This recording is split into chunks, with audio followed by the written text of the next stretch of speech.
안녕하세요. 실시간TV의 심상만입니다.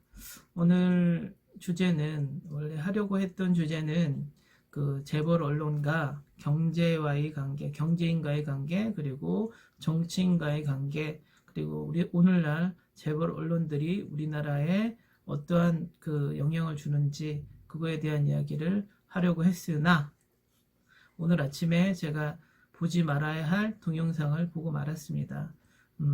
그 동영상은 우리 보수 유튜버 중에서 굉장히 유명한 그 성재준 TV를 제가 아침에 보고야 말았어요. 근데 예전에 한번 그 논리적으로 그 헬마우스 님에게 그 칸트와 현대 자본주의에 대한 이야기에 그 논리적으로 많이 반박을 당하고 난 후에 성재준 씨가 많이 화가 났나 봅니다. 오늘은 철저하게 여러 가지 그 증거 자료들을 가지고 나와서 이야기를 했어요. 근데 제가 그것을 보면서 오늘은 저도 한번 현대 자본주의와 칸트의 관계가 있나 곰곰이 생각을 해보고 그 부분에 대해서 제가 성재준 씨의 논점을 세 가지로 한번 반박을 한번 해보겠어요. 여러분들은 제 반박이 성재준 TV의 성재준 씨가 주장한 것과 어떠한 논리적으로 차이가 있는지 한번 비교해 보시고 스스로 판단하는 게 좋을 것 같아서 한번 이 동영상을 찍습니다. 성재준 씨가 현대 자본주의와 칸트의 관계를 이야기를 하는데 첫 번째로 제가 반박을 한 내용은 이거예요. 성재준 씨가 주장하는 그 책 중에서 칸트의 책 중에서 영구 평화론이라는 책이 있어요. 근데 우리가 영구 평화론이라는 말 자체가 그 책 속에 어떠한 내용이 있는지 그 추측할 수가 있어요. 영구 평화. 사람들이 전쟁을 하지 않고 어떻게 하면 그 나라와 나라 사이에 평화롭게 지낼 수 있는지에 대한 그 내용을 조약식으로 쓴 책이 영구 평화론이에요.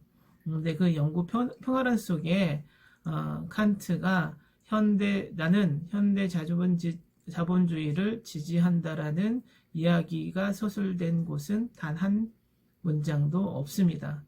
그러니까 억지적으로 그 자본주의나 시장경제 체제에 대한 이야기가 들어가겠지만 뭐 어떤 보편적인 철학자도 그런 책을 쓰면서 그 시대의 상황에 대해서 이야기하지 않는 것은 더 모순적인 거죠. 그러니까 보편적으로 그 책 내용이 어떤 내용인지가 중요한 거지, 그 속에 보편적으로 나는 현대 자본주의가 뛰어나다고 생각한다, 현대 자본주의를 지지한다라는 내용 자체는 없다라는 겁니다. 보편적인 내용은 영구 평화, 그러니까 영구적으로 어떻게 하면 나라와 나라 사이가 평화롭게 지낼 수 있는지를 그냥 그 조항식으로 서술한 책이 영구 평화론입니다. 이 억지스러운 주장이 있죠. 그리고 두 번째 이야기합니다. 우리가 성재준 씨가 그 영상에서 몇 가지 논문들과 책을 갖다 놓고 본인이 영어로 읽으면서 해석을 합니다. 근데 중요한 것은 그 해석 속에 모순이 있어요. 거기는 칸트라는 말이 아니고 칸티언이라는 말이 나옵니다.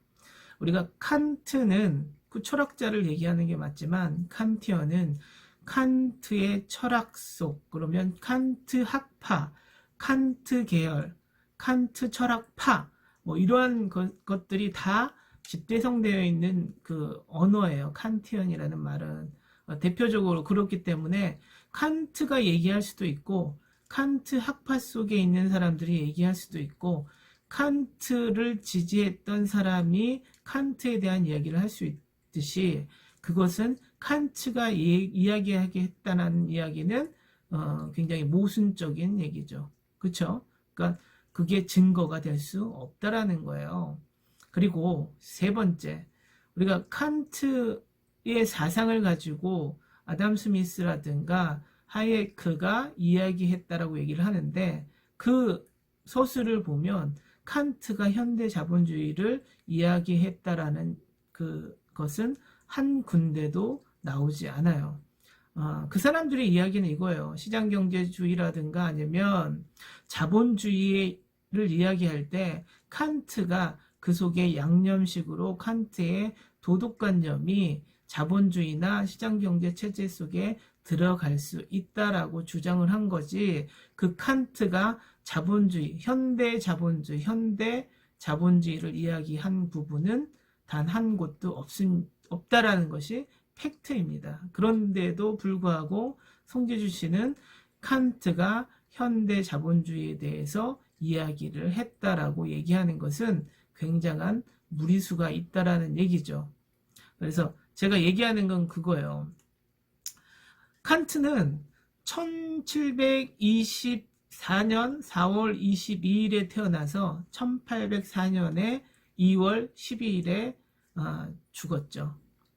우리가 현대 자본주의는 1980년대에 미국에서 일어났던 이론을 현대 자본주의라고 얘기를 해요. 무덤에서 칸트가 타임머신을 타고 1980년대로 와서 현대 자본주의에 대한 이야기를 했다라는 것은 논리적으로 굉장히 맞지가 않습니다. 그래서 뭐 이렇게 얘기할 수 있어요. 정말 초극소수가 칸트는 현대 자본주의에 대해서 이론을 만들었어. 그 이야기를 칸트가 했어 라고 논문적이로나 자기의 뇌피셜이라든가 자기가 생각하는 것을 이야기할 수는 있지만, 보편적으로 우리가 어렸을 때부터 칸트의 사상, 뭐 계몽주의라든가 아니면 도덕적 우위론이라든가 그런 것들을 이야기하는 것이 칸트에 대한 철학에 대해서 맞는 말이지만, 칸트와 자본주의를 연결하는 것은 좀 논리적으로 빈약하다라고 말을 하는 거예요. 우리가 그 성재준님이 칸트와 그 자본주의, 현대 자본주의 자꾸 연결하는 것은, 제가 그 속담을 한번 얘기할게요. 솥불을 고치려다 소를 잡는다. 칸트의 사상을 억지로 현대 자본주의에다 끼워 넣다가 현대 자본주의가 벌떡 일어날 거예요. 무슨 소리야 하고. 그 다음에 두 번째, 우리가 그 성경에 있는 말이에요. 부자가 천국에 가려고 하는 것은 낙타가 바늘구멍에 들어가는 거와 같다라고 얘기해. 거의 불가능한 얘기죠. 이 이론도 마찬가지예요. 우리가 그 성재준 씨의 이론, 그러니까 지금 그 몇 개의 논문과 몇 개의 그 저서들을 가지고 인용하는 것은, 우리가 낙타가 바늘구멍의 틈 속으로 그 이론을 집어넣으면서 내 논리가 맞다라고 주장하는 격과 마찬가지라고 얘기 드리는 거예요. 우리가 그 속설로 이런 말을 해요. 곡학아세라는 말이 있어요. 그 학문을 굽혀 세상에 아첨한다는 뜻이 있는데, 그 부분에 대해서 다시 한번 얘기를 드릴게요.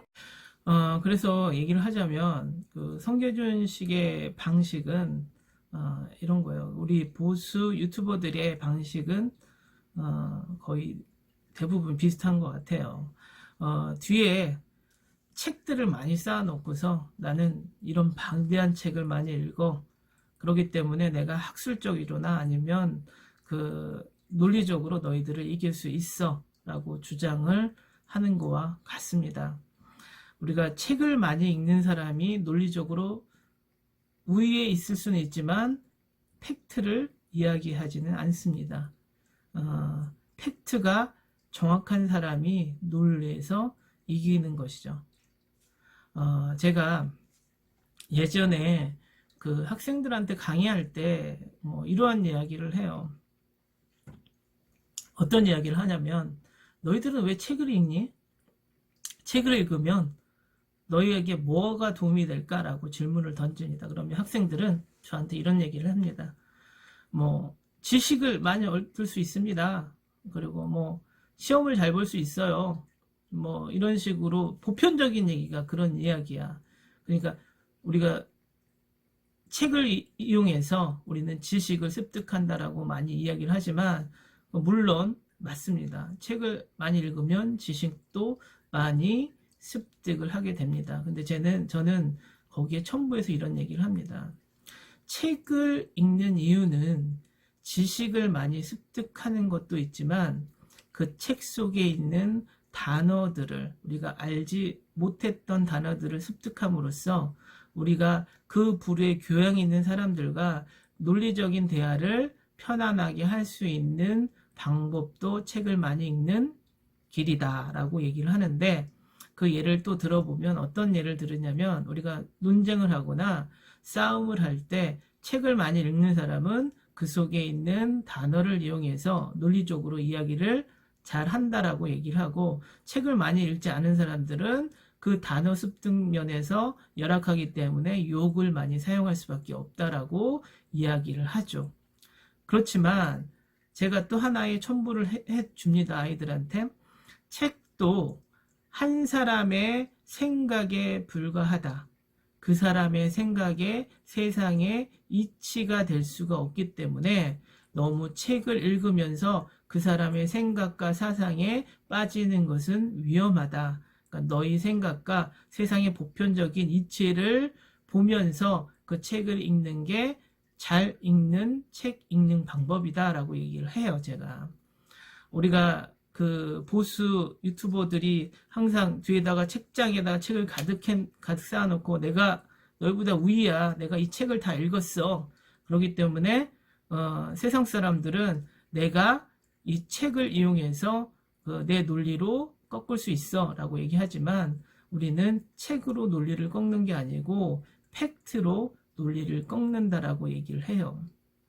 제가 이번에 조국, 보수 유튜버들이 그렇게 싫어하는 조국, 그리고 정경심 교수에 대해서 이번에 정경심 교수의 재판 기일을 위한 재판을 한대요, 앞에. 그러니까 뭐 기일을 어떻게 잡는지, 재판은 어떤 식으로 진행할 건지, 그 부분에 대해서 검사들과 변호사들이 나와서 하는 재판이 있었는데, 그 앞에 기자단 좌석을 만들어 놓고, 그리고 검사들이 엄청나게 때로 나와서 PPT를 이용해서 정경심 교수가 어떠한 죄를 졌는지에 대해서 장황하게 엄청나게 설명을 했다라고 재판을 보고 온 사람들이 이야기를 합니다. 우리가 왜 검사들은 PPT의 향연이라고 이야기할 만큼 많은 그 자료들을 가지고 기자단들에게 설명을 했을까요?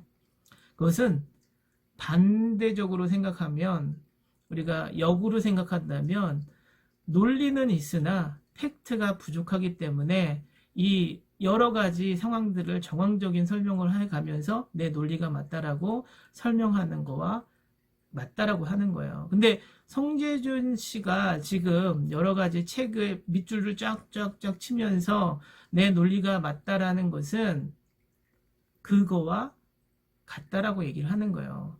자신의 논리가 많으나 팩트가 부족하기 때문에 어느 한 부분에서 정확하게 칸트가 현대 자본주의를 지지하거나 현대 자본주의의 이론을 형성하거나 이러한 부분은 없다라는 겁니다. 그 부분을 찾아서 보여주는 게, 다른 후대의 철학자들이 칸트 사상을 거기에 연결해서 극소수가 이야기를 할 수 있으나 보편적인 이론과는 전혀 괴리가 있다라고 말을 하는 겁니다. 우리는 항상 논리적으로 생각을 해야 되고, 그 사람이 말을 잘한다고 해서 논리가 맞다라고, 논리가 정확하다고 생각하면 안 된다라고 말을 드리는 거예요. 어쨌든 간에 요즘도 코로나 바이러스 때문에 사람들이 걱정이 많습니다. 건강 조심하시고요. 여러분들의 구독과 좋아요는 저에게 큰 힘이 됩니다. 오늘 시청해 주셔서 감사합니다.